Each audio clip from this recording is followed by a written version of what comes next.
Welcome back to the channel, everybody. Thank you so much for joining me and allowing me to continue to be your daily advocate. If you're new here or you're not subscribed for any reason, please do me a huge favor and hit the subscribe button. Thank you to all of you who have been watching and following me for so long. It truly means a lot, and I'm glad that I can be this person. Elon Musk has taken a 9% stake in Twitter, according to an SEC filing. This is hot off the press. Let's have a listen.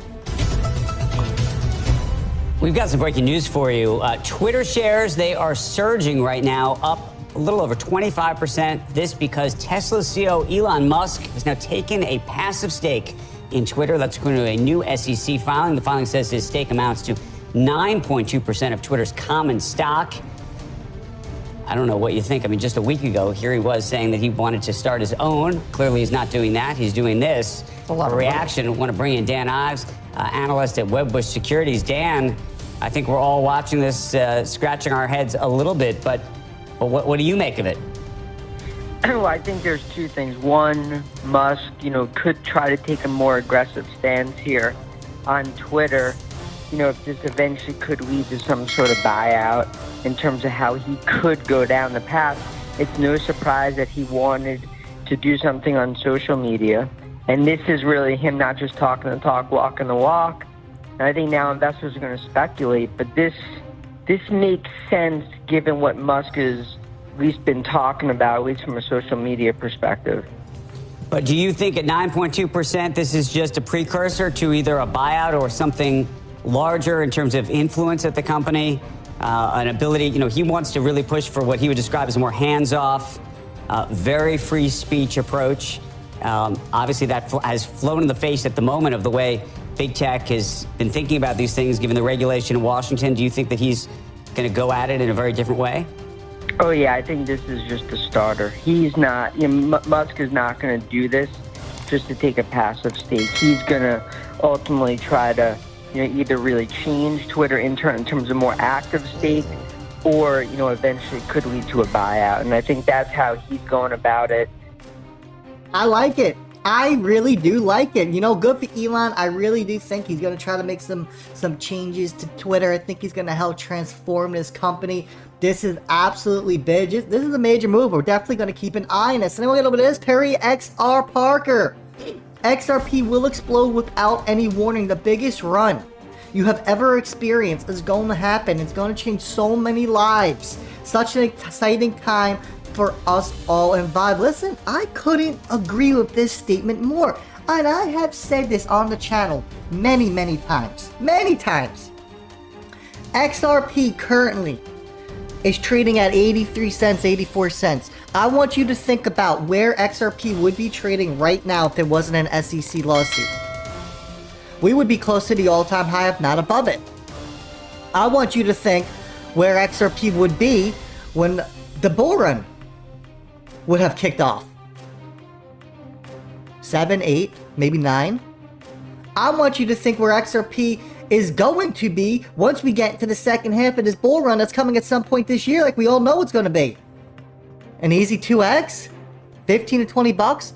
I mean, folks, where this is going to go, and when everything comes together that Ripple has been working on, SBI Asia, all these central banks, what do you think is going to happen? We have never seen a utility bull run. What do you think happens when utility kicks in? Listen, at the end of the day, I don't care how you want to look at this, but the one thing that's going to rule all is utility. Utility will make sure that your project is around for a long time. If it's being used, it's going to be around. We know XRP is going to be used. We know how it works in the back end. We know how the central banks are involved. We've seen all the partnerships. We've seen all the expansion.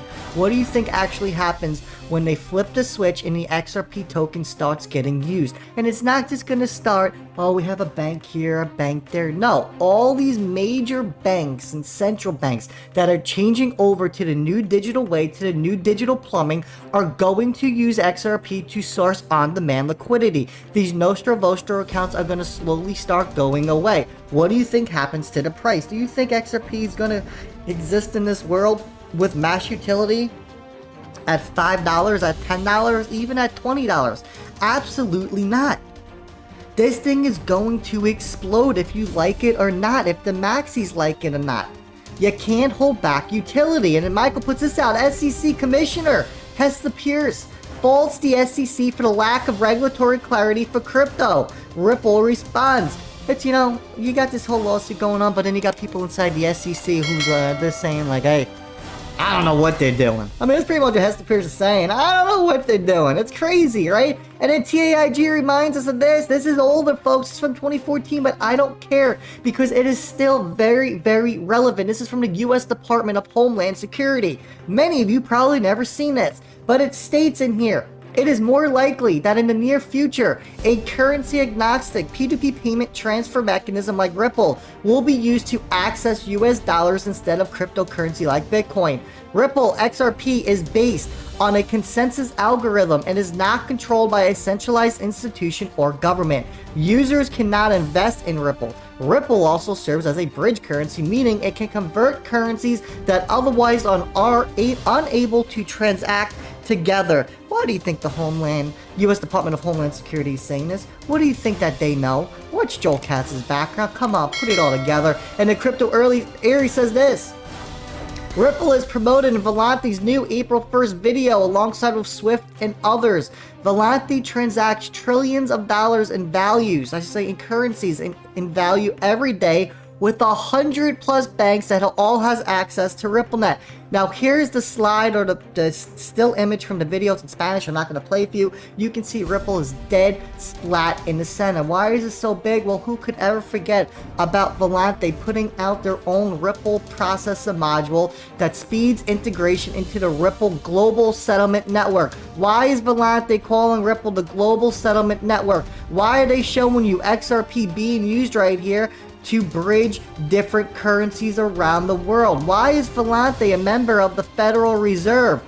Just like Ripple sits on the board of the Federal Reserve. And then look at the partners with Volante. Microsoft, AWS is in there. Look, Swift, US Faster Payments Council, Centra, Deloitte, KPMG. We come to find out Volante serves as a trusted partner to over 100 banks, financial institutions, market infrastructures, clearinghouses, and corporate treasuries in 35 countries. Our solutions and services process millions of transactions and trillions in value each day, powering 4 of the top 5 corporate banks, 40% of all U.S. commercial bank deposits, and 75% of worldwide card traffic. Folks, with all of that, and then they introduce the Volpay Ripple processor module for global settlement payments. So enjoy your day, everybody. I'm always here for you.